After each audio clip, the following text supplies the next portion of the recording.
Your attention please. Hai teman-teman semua, aku mau share film Fath yang menurutku lumayan bagus dan maknanya juga cukup mendalam. Ini film genre kriminal misteri dari India yang sebenarnya udah agak lama dibuat tahun 2022.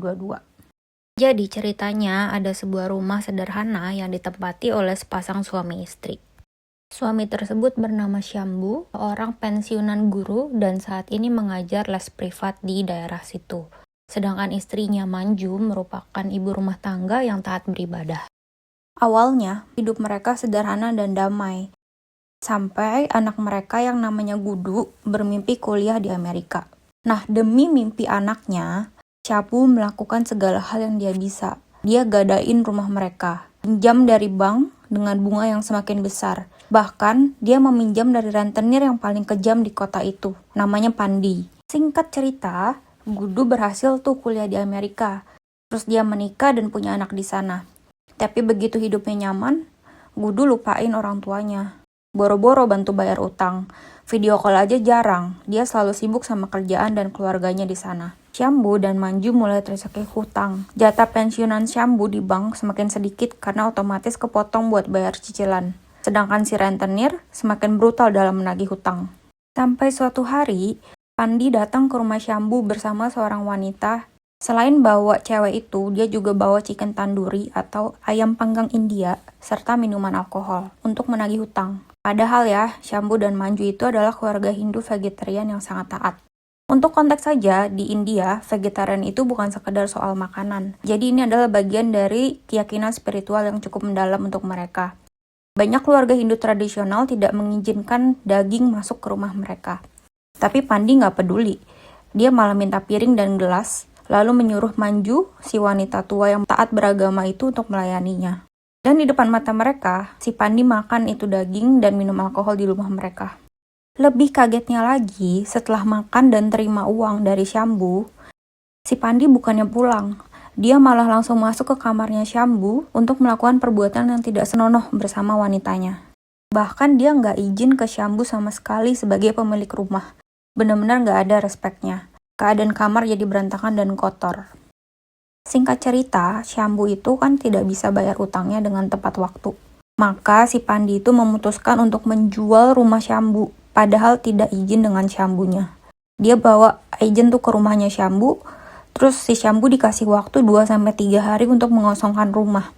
Nah, pada saat kejadian itu, si Pandi itu melihat di rumahnya Syambu ada Naina. Naina itu adalah muridnya Syambu yang berusia 12 tahun. Pada saat itu, pandangannya sungguh aneh ke Naina. Nah, karena Syambu merasa terganggu dengan si Pandi yang mau jual rumahnya, dia pergilah ke kantor polisi untuk ngadu. Tapi di kantor polisi, dia melihat si Pandi lagi ngobrol sama inspektor Sakti namanya. Nah, polisi ini biasanya tuh dapat uang dari si Pandi. Makanya, waktu Syambu ini minta bantuan, Sakti ini langsung menolak mentah-mentah. Dan di malam hari, terjadilah sesuatu yang mengubah segala keadaan. Pada saat itu Manju sedang ada di kuil untuk beribadah. Syambu sendirian di rumah. Nah, tiba-tiba Pandi tuh datang dengan kondisi mabuk dan mulai menyerang Syambu secara fisik. Ternyata Pandi tuh marah karena Syambu ngelapor ke kantor polisi. Terus dia kasih tawaran ke Syambu kalau dia bisa ngurangin tuh jumlah hutangnya Syambu dengan syarat. Syaratnya, bawa Naina ke si Pandi. Dia ingin memperkosa Naina anak kecil itu. Di titik inilah, Syambu tuh yang selalu sabar, diem aja diapa-apain, dia tuh langsung meledak. Dia ambil obeng di rumahnya, dan obeng itu ditancepin ke lehernya si Pandi. Sampai akhirnya si Pandi tuh mati. Ketika Panju pulang dari kuil, dia melihat tuh mayatnya si Pandi ada di lantai di rumah mereka. Dan dia shock banget. Tapi yang lebih ngagetin lagi adalah apa yang Syambu lakukan setelah itu. Syambu motong-motong badannya Pandi dengan gergaji. Potongan demi potongan dia masukin ke karung goni. Terus itu karung-karung dibawa keluar kota buat dibakar. Terus setelah dibakar itu kan ada tulang-tulang yang tersisa. Dia ambil tulang-tulang itu, dibawa pulang lagi ke kota untuk dihancurkan di mesin penggiling gandum. Dan akhirnya tulang-tulang itu jadi abu. Polisi mulai mencari keberadaannya si Pandi yang hilang. Mereka cari ke rumahnya Syambu karena menurut laporan, terakhir pergi dari rumah itu ke rumahnya Syambu. Tapi Syambu berakting seperti nggak tahu apa-apa dan nggak terjadi apa-apa. Dan kemudian datanglah momen yang menghancurkan jiwa Manju dan Syambu. Istri dan anaknya Pandi itu ada seorang gadis kecil datang ke rumah mereka. Mereka nangis dan cerita suami dan ayah mereka itu hilang dan mereka putus asa. Ternyata ya, walaupun Pandi yang bejat begitu, tapi ia juga masih seorang ayah yang dicintai keluarganya. Karena Syambu itu merasa bersalah, maka dia mau menyerahkan dirinya ke polisi. Dia pergilah ke kantor polisi dan ngaku dia ceritain semuanya kepada polisi yang berjaga apa yang dia lakukan terhadap si Pandi. Tapi tahu nggak apa yang terjadi? Si polisi nganggep ceritanya Syambu itu karangan dari majalah kriminal fiksi yang sering dibaca sama orang tua. Dia pikir Syambu tuh cuma ngigo atau cari perhatian. Akhirnya si Syambu disuruh pulang sama mereka. Nah, aku kira masalahnya udah selesai nih karena si Pandi kan udah nggak ada. Terus polisi juga nganggep Syambu tuh main-main gitu. Tapi ternyata si Pandi itu punya bos lagi namanya Ratore. Dia tuh bos besar yang mengendalikan bisnis kriminal dari balik layar. Terus dia nemuin si Syambu itu untuk minta melunasi utangnya Syambu. Dikasih waktu lah 3 hari lagi. Kalau nggak lunasin, maka rumahnya akan jadi korban. Karena Syambu nggak kunjung bayar utang, karena dia udah cari-cari uang kemana, nggak dapet uang. Akhirnya orang-orangnya Ratore datang tuh ke rumah, beneran. Terus mereka acak-acak rumah. Mereka juga mukulin Syambu dengan brutal sampai akhirnya masuk rumah sakit. Nah, di rumah sakit ini, Syambu itu dijenguk sama si Inspektur Sakti. Nah, si Syambu akhirnya menyerahkan ponselnya Pandi ke Sakti, terus dia ceritain lah semua bukti dan detail kejahatan yang dia lakukan.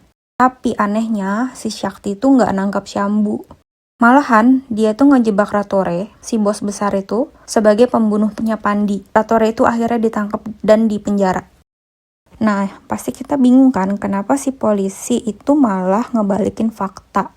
Ternyata, si Pandi itu punya rekaman di mana si inspektur polisi itu berselingkuh. Nah, selama ini si Pandi tuh suka ngancem si polisi kalau dia mau nyebarin video supaya si polisi tuh nggak minta uang terus dan tetap ngebantuin si Pandi. Nah, karena Pandinya itu sudah meninggal dan HP-nya juga udah ada sama dia, ya dia selamat gitu. Dan dia tuh berterima kasih sama si Syambu. Akhir cerita, Syambu dan Manju bebas lah dan mereka pindah rumah. Mereka memberikan rumah yang lama itu kepada Naina. Karena saat ini Naina tuh tinggal di tempat yang kurang layak bersama keluarganya. Menurut teman-teman sendiri, apakah Syambu itu penjahat? Atau dia melakukan hal yang benar? Coba share pendapat kalian di komen ya. Thank you for watching. Kalau kalian suka video ini, please like dan subscribe ya. See you in the next video. Bye-bye.